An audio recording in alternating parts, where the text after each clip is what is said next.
to the Best 5-Minute Wine Podcast. I'm your host, Forrest Kelly.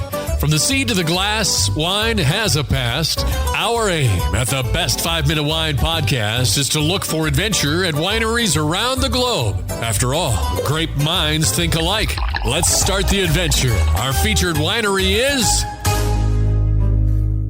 In this episode, we head to the state that is the 10th largest state in area, but the least populated. It's home to Old Faithful in Yellowstone.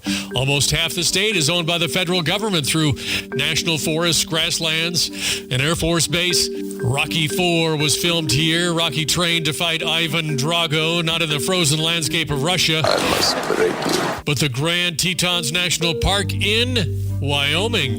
Hello, this is Patrick Zimmer of Table Mountain Vineyards and Winery in Huntley, Wyoming, owner, winemaker, and we are Table Mountain Vineyards and Winery, and then we've just kind of adopted the moniker, the home of Wyo Wine, because we are kind of the largest and only vineyard in Wyoming. There's a few others, but that are actually growing the grapes and making 100% Wyoming wine.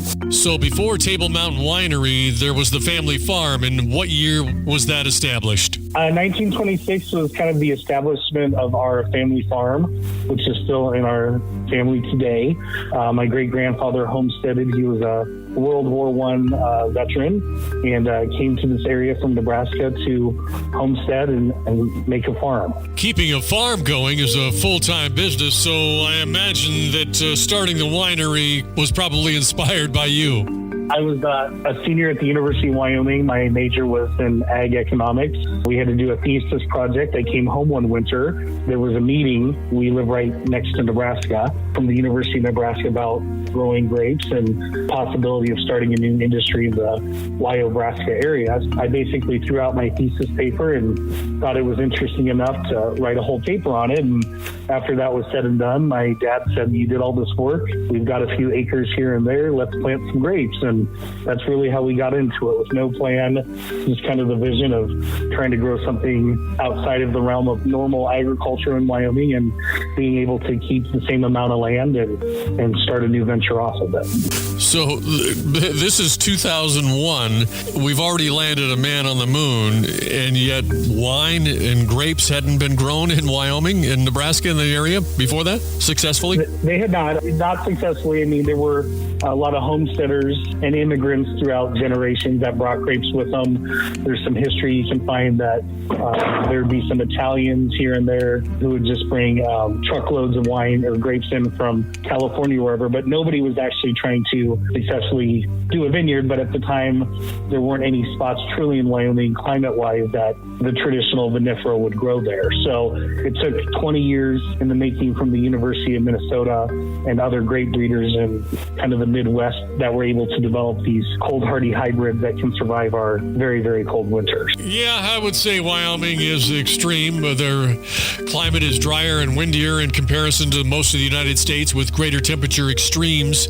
The average high temperature during November, December, and January is a robust 34 degrees. In part 2 of our interview with Patrick of Table Mountain Winery in Wyoming, we'll find out how getting a law degree helps in the winemaking business. Will somebody answer that phone? It's time, boys and girls, for our listener voicemail. Hi, this is Devin from San Antonio. I was wondering if you could grow grapes in any climate. What's the coldest climate that grapes grow in, and do all 50 states produce grapes? Within reason, yes, you can grow grapes in any climate. Many European and international grape varieties can survive temperatures as low as minus 20 degrees Fahrenheit. In fact, Minnesota's most popular cold climate hybrid varieties have been studied to survive temperatures as low as minus 35. Wine production is undertaken in all 50 states. In fact, California produces 89% of all United States wine, and the United States is the 4th largest producing wine country in the world, right after Italy, Spain, and France. Great question. Thank you very much, Devin. Thanks. Thank you for listening. I'm Forrest Kelly. This episode of the Best 5-Minute Wine Podcast was produced by iHism. If you like the show, please tell your friends and pets and subscribe. Until next time, pour the wine and ponder your next adventure. Hi, before you go, we have exciting news. The Best 5-Minute Wine podcast has teamed with a breakthrough technology and added a new feature on our website that's bound to elevate your podcast experience. Here is where we need your help. Trying to remember something from an episode? Don't worry. Search for it, and we will find it for you. Have you ever thought you could just ask questions and chat about the episodes as if you were talking to me? Well, now you can. That's right. Our episodes are now interactive, and they're waiting to have a conversation with you. Jump into a chat with our podcast, and let's get the conversation started. Try it out, and tell us what you think. Click on the banner at the top of the website, thebestwinepodcast.com, to try it.